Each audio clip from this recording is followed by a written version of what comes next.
Hello there everyone, it's Aaron here from Push Square with a very special preview of Lords of the Fallen. Our very own Liam Croft recently got hands-on time with the game, playing the opening 3 hours of the upcoming PS5 title, so this is a video adaptation of his preview, and the footage you are seeing is 4K B-roll sent along by Hexworks. Anyway, let's see how this truly current gen Souls-like is shaping up.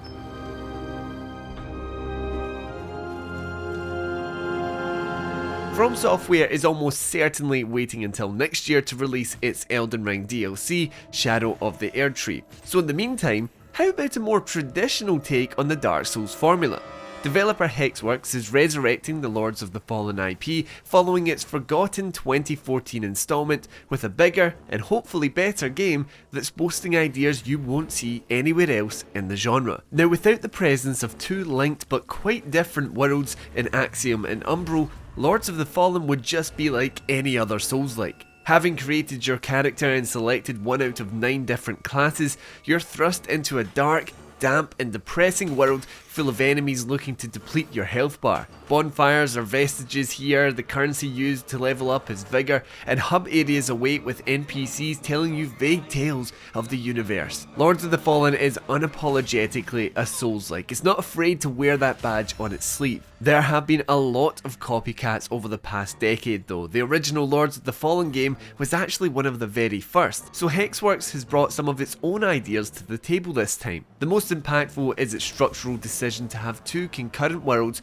running alongside one another at the same time. Axiom is the world of the living, while Umbral is the world of the dead. Your character is equipped with an Umbral lamp, and with Axiom acting as the default play space, you can use it to peer into Umbral and get an idea of what's going on the other side. This is vital for progression, as you will encounter roadblocks in Axiom that force you into Umbral in order to get around them, be it a swamp stopping you from getting to the other side, or a path that's succumbed to the weather. You must step into the world of the dead to find a way forward. Thing is though, getting back isn't nearly as easy. The Umbral lamp will happily transport you to the land of the same name, but it's not interested in taking you back to the living. Instead, once you've done whatever it is you need to do in Umbral, you'll have to keep going on to find an emergence effigy. Only interacting with this returns you to Axiom. And the journey to find one isn't going to be particularly smooth either. While you're in Umbral, a new mechanic called Dread continually ticks over. The longer you spend there, the more powerful its enemies become. As such, Umbral presents a risk-reward conundrum where part of it is essential to progression, but then you can choose to stay there for longer in order to source more vigor off of better enemies. In the first 3 hours of play at least, the mechanic seems well implemented, and the Umbral lamp came in just as handy as the sword and shield in our tight grip.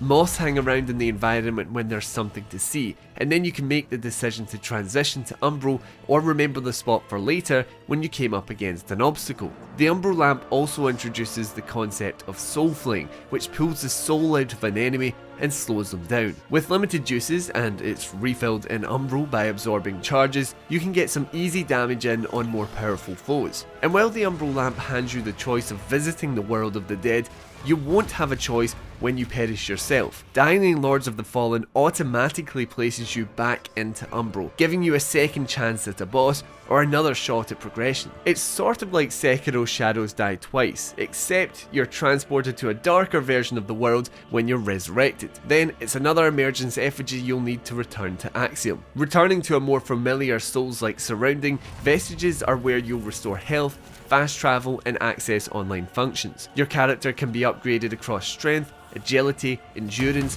vitality, radiance and inferno. In a cool twist, you can actually plant your own vestiges out in the open world in specific flower beds to go alongside the set checkpoints.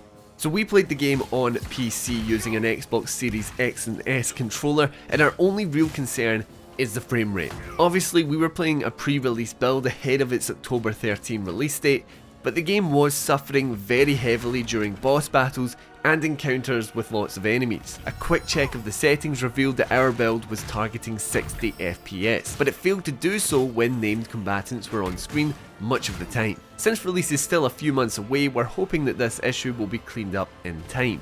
On the whole though, the experience seems to be coming together nicely. The dueling worlds of Axiom and Umbral are doing a lot of the heavy lifting to set Lords of the Fallen apart from its peers, but as they're so vital to the core of the experience, they feel very well implemented rather than just tacked on. In them you'll find your typical Souls-like undertaking that's, based on our first 3 hours at least, setting itself up to land in the upper echelons of the genre. Well folks, that's our preview of Lords of the Fallen, a game that I am personally very excited to try out in October.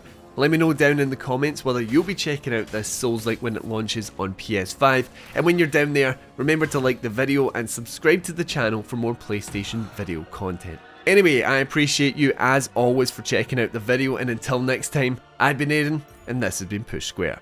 See ya.